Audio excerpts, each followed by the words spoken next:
Bueno, buenas tardes a todas y todos. Gracias al comité organizador por hacerme la invitación para tratar un tema que está muy relacionado con la plática anterior del doctor Basilio.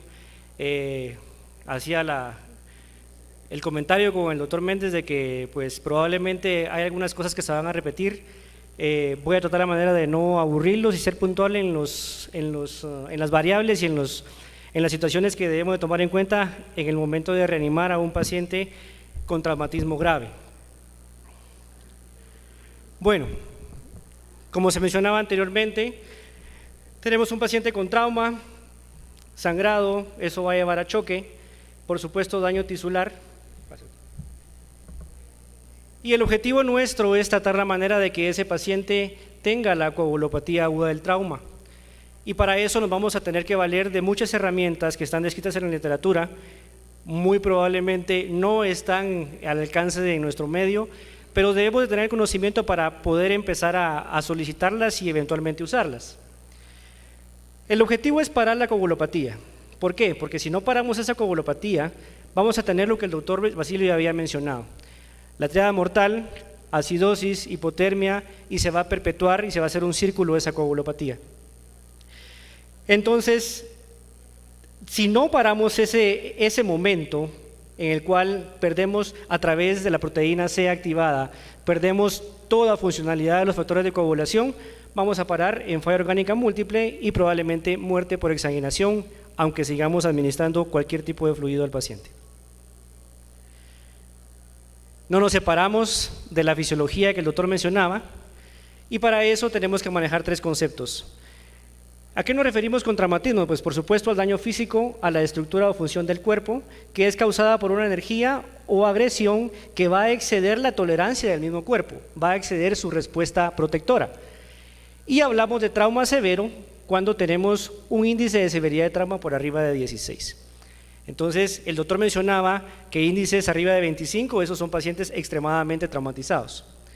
Choque o shock, afección sistémica causada por inadecuada oxigenación tisular, y el choque de origen hemorrágico, la hipoperfusión que cursa con alteración global de la oxigenación por pérdida de sangre, por supuesto, y que va a sobrepasar la capacidad de compensación del mismo cuerpo. El choque tiene dos fases. El choque, independientemente el tipo de choque que sea, tiene dos fases. La fase valle o el choque grave y la fase pico o que se da después de la reanimación que nosotros le damos al paciente. La fase valle consiste en el bajo gasto cardíaco, la hipotermia, el aumento de la glicemia, acidosis láctica por metabolismo anaeróbico específicamente y el aumento de catecolaminas secundario al desorden que se da a nivel hipofisiario, a nivel suprarrenal. Y la fase pico, ya cuando nosotros hemos tratado la manera de reanimar a nuestro paciente, tenemos ciertas consecuencias fisiológicas. La fase catabólica, en donde tenemos movilización de proteínas, ácidos grasos, la glucogenólisis, la lipólisis y todos los desórdenes que se dan a nivel celular, tratando la manera de compensar esa injuria que se dio bruscamente, en este caso la pérdida de sangre. Y por supuesto, esto tarda más o menos entre 12 a 16 horas en instaurarse y después de eso viene la fase anabólica donde queremos volver a recuperar la estabilidad química del cuerpo. Con una glicemia normal, ácido láctico normal, aumento del consumo de oxígeno y del gasto cardíaco y la temperatura. Todo eso va a hacer de que nosotros vayamos favoreciendo que se perpetúe la coagulopatía. ¿Qué lo desencadena? Hipovolemia, en este caso pérdida de sangre. Impulsos aferentes, específicamente por el dolor, todas las vías del dolor se activan y por consiguiente existe ese desorden. Factores propios de la herida, la cinemática del trauma tiene mucho que ver, trauma penetrante, trauma cerrado. Toxinas, obviamente en el momento de que tenemos pérdida de continuidad de la piel, tenemos contacto con bacterias y las toxinas de estas bacterias en un ambiente donde se perdió el equilibrio químico del cuerpo, favorecen o se perpetúan de forma muy rápida en el torrente circulatorio. Los mismos radicales libres secundarios al proceso anaeróbico que sufrió el cuerpo y los mediadores hormonales, como había mencionado, tanto de la hipófisis como de los suprarrenales. Bueno, En el 2002 la OMS dijo que el trauma era una epidemia mundial, ¿sí? Pero desde antes ya nosotros teníamos estas cifras. 1990, 5.1 millones de muertes al año por trauma. Al año 2000, 8.4 millones, fue cuando la OMS dijo, no, aquí algo está pasando y realmente no nos estamos comprendiendo como humanos. 2010 se duplicó la mortalidad y actualmente tenemos 10% de mortalidad mundial secundaria a trauma. El problema es que somos adultos jóvenes en edad reproductiva y la discapacidad y el costo económico social que le causa al sistema es impresionante. ¿De qué se mueren estos pacientes? Existe la mortalidad temprana y la mortalidad tardía. La mortalidad temprana, choque hemorrágico, 56% de ellos. Y el otro restante, trauma craneoencefálico severo. Y la mortalidad tardía, sepsis, lesión cerebral secundaria y la falla múltiple de órganos. A esto es lo que nosotros nos enfrentamos día a día en los hospitales en los que trabajamos. Lamentablemente, así es, hospitales de guerra muy probablemente para algunos de nosotros. Entonces, ¿cómo tenemos que reanimar a este tipo de pacientes? Existen varias estrategias establecidas en la literatura. Bueno, vamos a tratar la manera de ver cómo se hacía y cómo lo tenemos que hacer actualmente. Desde la década de los 80s estaba el concepto de la hora de oro. ¿En qué consiste o en qué consistía? Desde el momento del trauma y la llegada del prehospitalario a la escena del accidente o a la escena de la violencia, 10 minutos. Desde el momento en que el prehospitalario llega y le presta la asistencia al paciente o al traumatizado, 10 minutos. Esto incluía estabilización para poderlo movilizar, esto incluía canalización si se tenía acceso a ella y muy probablemente una vía aérea avanzada. Posteriormente, el transporte al hospital, 10 minutos más para que el personal médico tuviera ya contacto con el traumatizado. Y ya en la emergencia o en la sala de choque, entre 10 a 15 minutos más para tratar la manera de una estabilización adecuada, ya sea en quirófano o en la unidad de cuidado intensivo. Aquí en el Hospital General San Juan de Dios se hizo un estudio de cuánto tardaba el prehospitalario en llegar a la escena del accidente y cuánto se tardaba de la escena para llegar al hospital.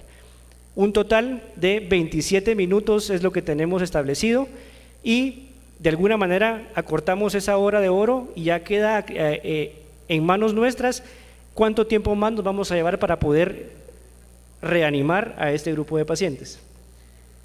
Entonces, ¿cuáles son los objetivos de la reanimación? Bueno, lo principal es detener el sangrado lo más pronto posible con las medidas que tengamos a la mano. Y una reanimación adecuada es igual a una reanimación hemostática. El paciente traumatizado pierde sangre, lo que va a necesitar muy probablemente es sangre. Con una reanimación hemostática vamos a tener como consecuencia una entrega de oxígeno adecuada a través de mejorar la volemia y el transporte de oxígeno, depurar el estado anaeróbico, volver a hacer que la célula trabaje bajo un estado aeróbico y evitar y corregir la coagulopatía, que al final va a ser la que nos va a matar a nuestro paciente. ¿Cómo lo vamos a abordar entonces?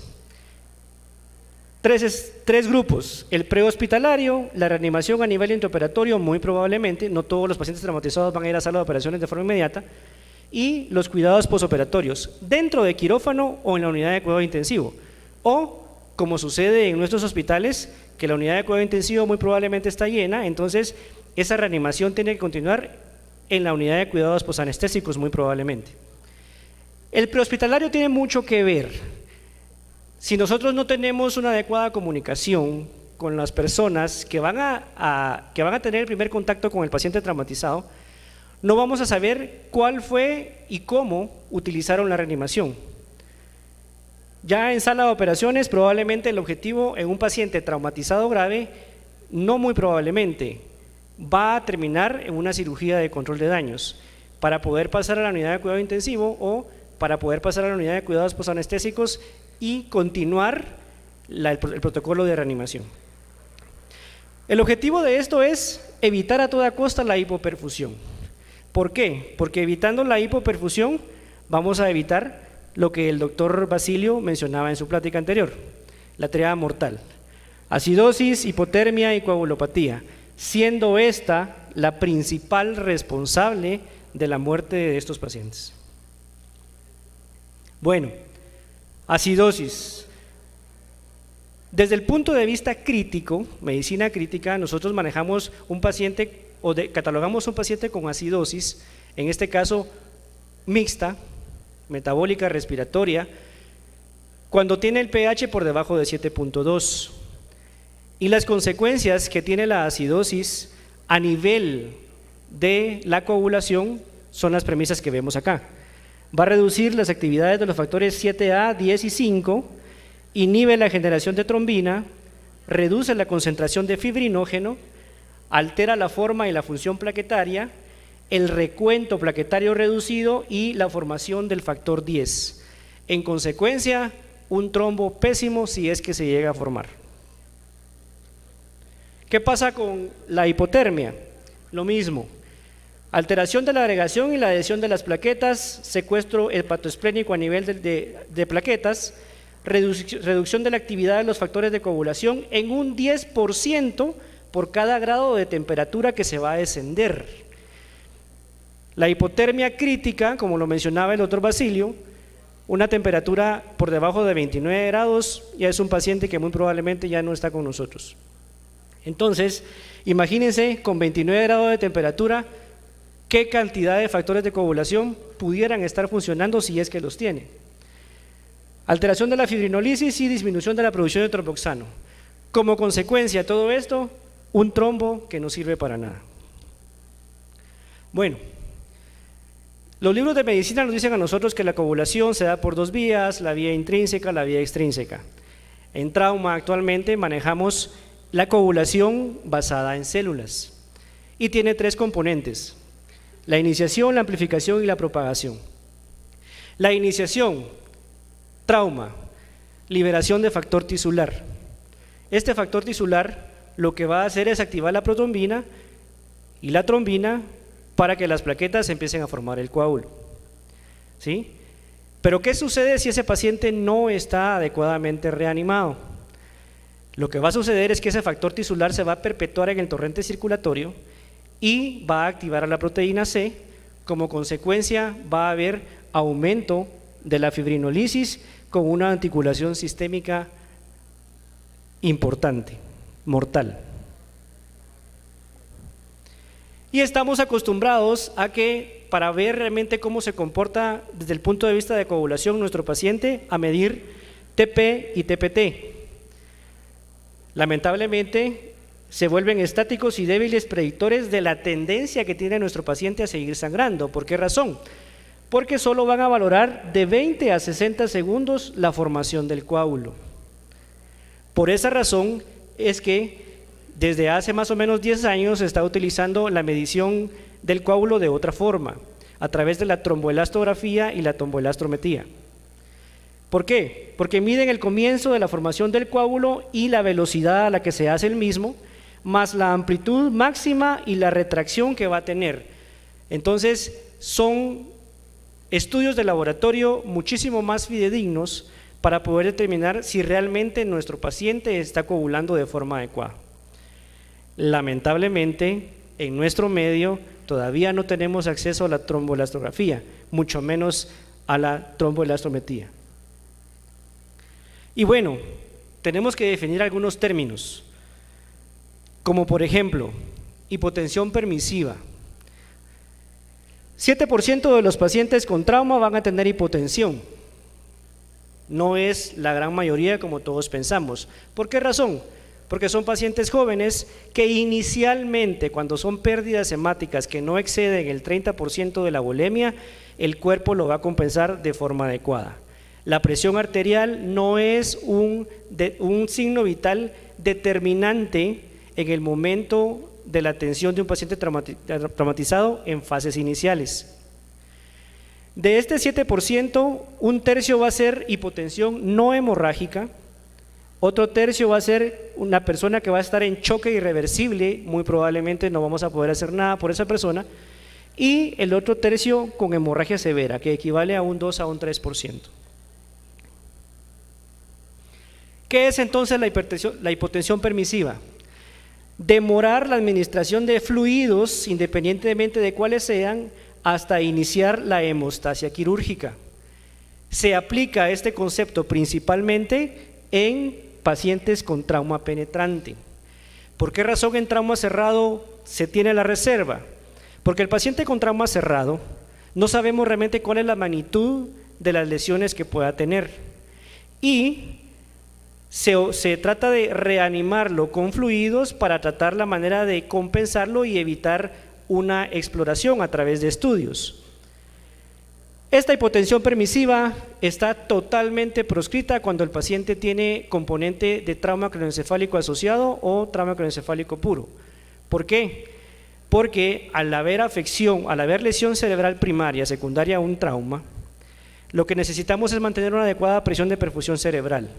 Y lo vamos a lograr única y exclusivamente teniendo una presión arterial media que esté por arriba de los 90 milímetros de mercurio.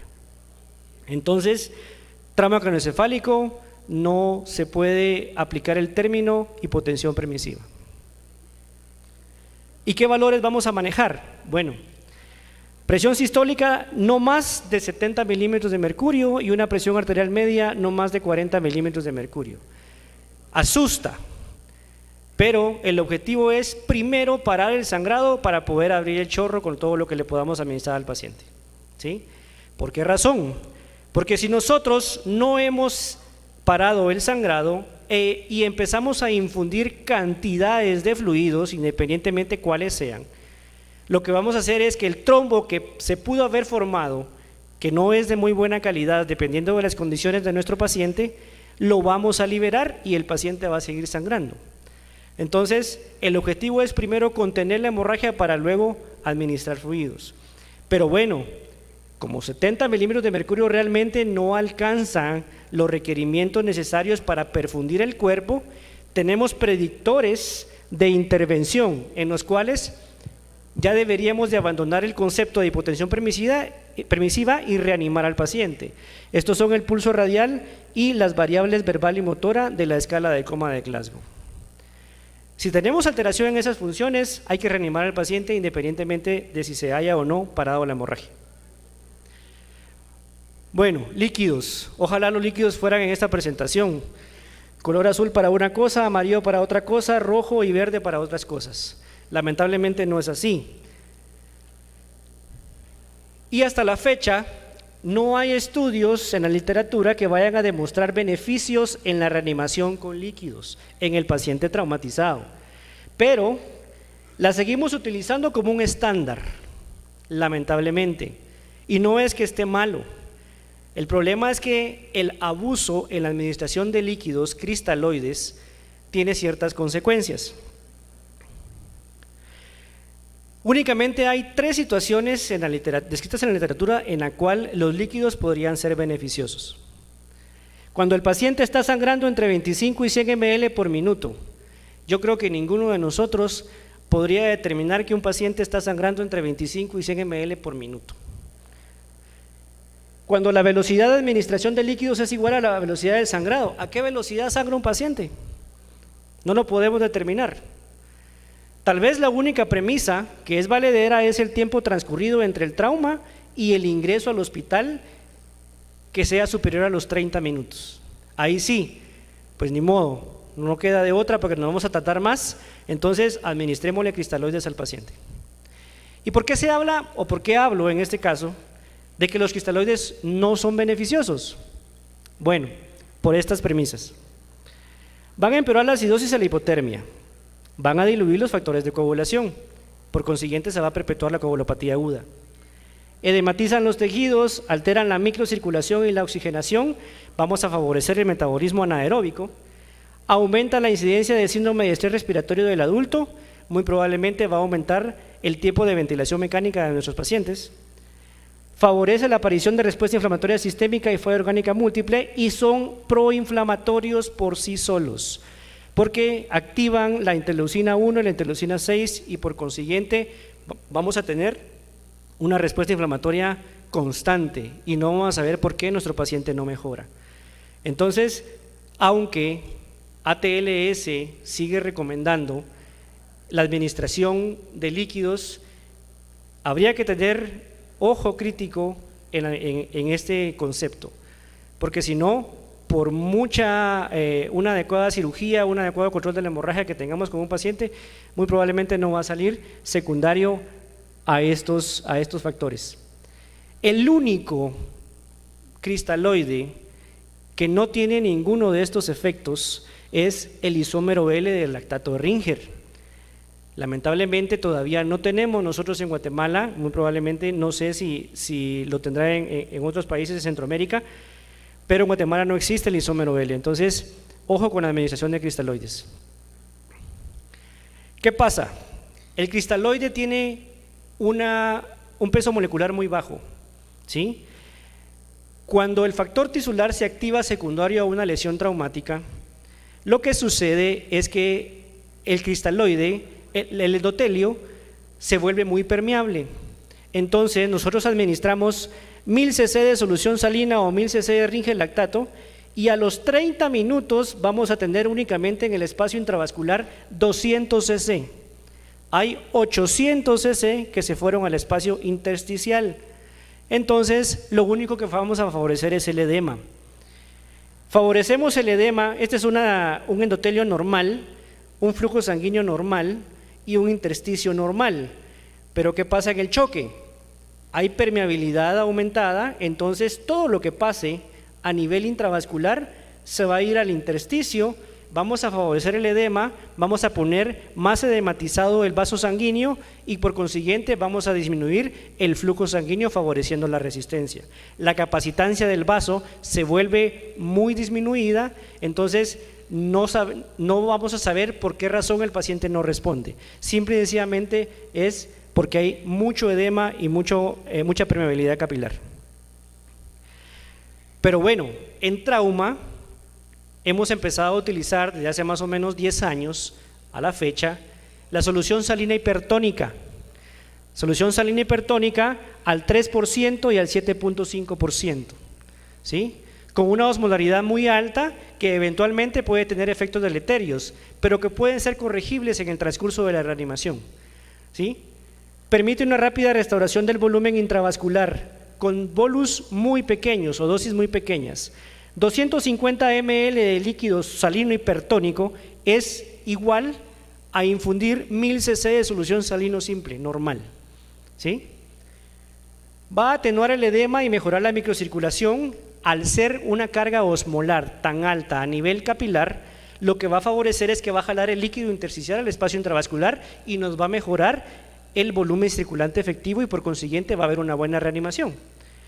Permite un mejor control de la presión intracraniana, entonces eso hace que nosotros tengamos una adecuada presión de perfusión cerebral y evitemos la lesión cerebral secundaria. Lamentablemente no hay estudios que mejoren, que demuestren la mejoría de la sobrevida a los 30 días en el paciente traumatizado. Pero en fases iniciales, si van a utilizar cristaloides, idealmente se debería utilizar salino hipertónico al 3% o al 7.5%. ¿Qué pasa con los coloides? Tenemos las mismas consecuencias a nivel de los factores de coagulación. No solo son más caros, sino que también nos provocan daño. Disminución de la concentración de factor 8 y Van Willebrand. Inhibición de la función plaquetaria, reducción de la interacción del factor 13 con los polímeros de fibrina, se va a deshacer más rápido el coágulo, coágulos muy débiles y menos resistentes a la fibrinolisis y aparte de todo van a disminuir los niveles de calcio y niveles de inmunoglobulinas que van a favorecer la aparición de infecciones y muy probablemente van a aumentar la mortalidad de nuestros pacientes. Y los coloides están asociados a falla renal aguda. Entonces, nosotros en nuestro ambiente, en el mercado, hemos tenido más contacto últimamente con el hidroxietilalmidón. Aumenta la presión de forma adecuada, pero lamentablemente esa utilización desmedida de los coloides está favoreciendo de que tengamos alteraciones en pacientes traumatizados. ¿Qué pasa con albúmina? Bueno, sencillo.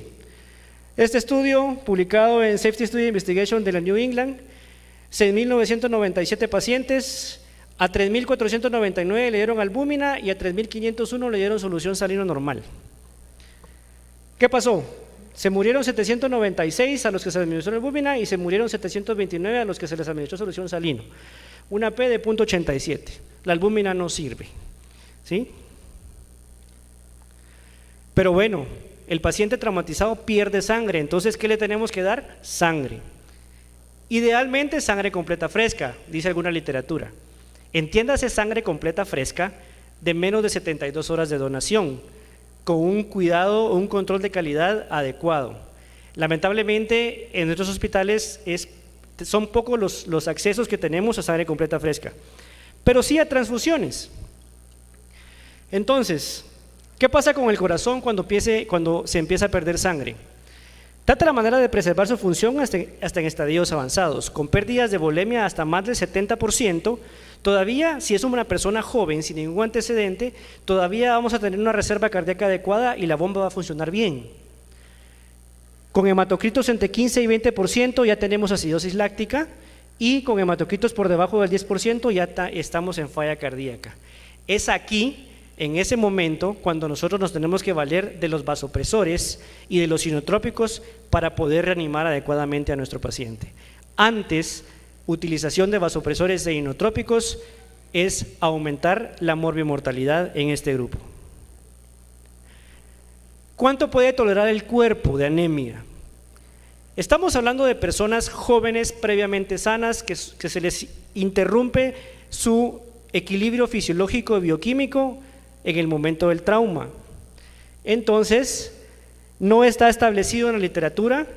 7 gramos de hemoglobina, se ha observado una adecuada entrega de oxígeno, de 18 a 25% de hematocrito, un adecuado transporte de oxígeno, y hay estudios que dicen que de 25 a 30% de hematocrito tenemos una entrega de oxígeno óptima.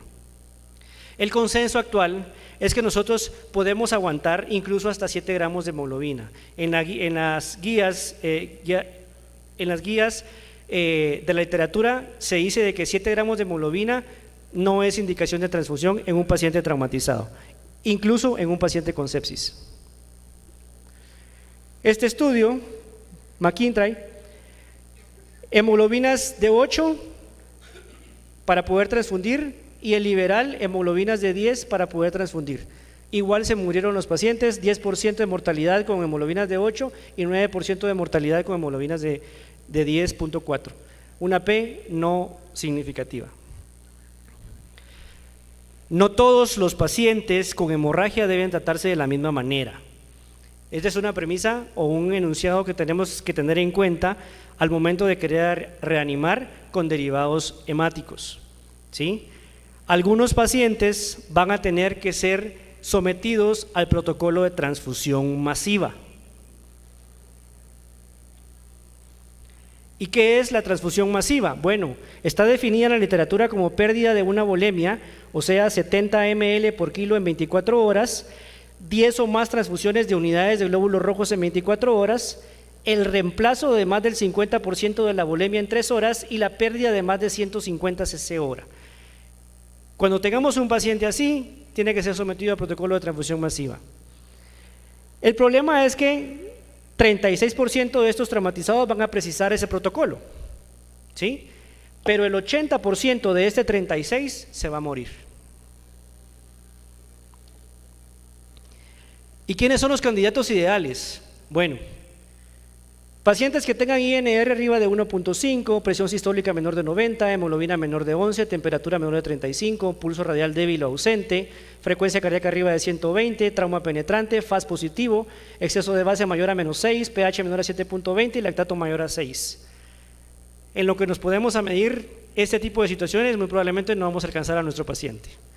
Entonces, un paciente que tiene más del 50% de pérdida de su volumen circulante efectivo por sangre va a ser candidato al protocolo de transfusión masiva, sin dejar de mencionar que todo esto debe ser asociado al resultado de la tromboelastografía. Existe también en la literatura la puntuación TASH, por sus siglas en inglés, que va a predecir el 50% de los casos que van a entrar a este protocolo. Ya me pusieron la luz roja, y Después de 15 puntos deberíamos de aplicarle este protocolo. Estas son las variables que mide el TASH, es muy engorroso. Hemoglobina, dependiendo del valor de 2 a 8 puntos, exceso de base, dependiendo del valor de 1 a 4 puntos, presión sistólica, dependiendo del valor de 1 a 4 puntos, frecuencia cardíaca 2 puntos, FAS positivo 3 puntos, fracturas abiertas o luxaciones 3 puntos, fractura de pelvis 6 y sexo masculino 1. Pero bueno, aparte del protocolo de transfusión masiva, también está la transfusión hemostática. Existe la mayoría de estudios, o los más relevantes en la literatura, son los que están acá. Probablemente el de Borman, una relación de plasma glóbulos rojos de 1 a 1.4 disminuyó la mortalidad hasta un 35%.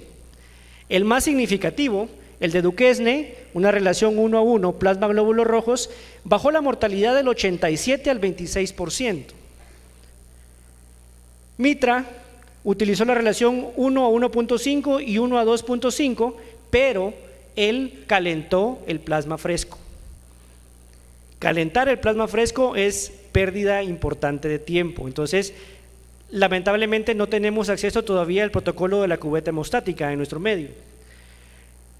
Kashuk dijo una relación de 1 a 2 redujo la mortalidad al 25% y aumentó la mortalidad cuando utilizó relaciones de 1 a 1.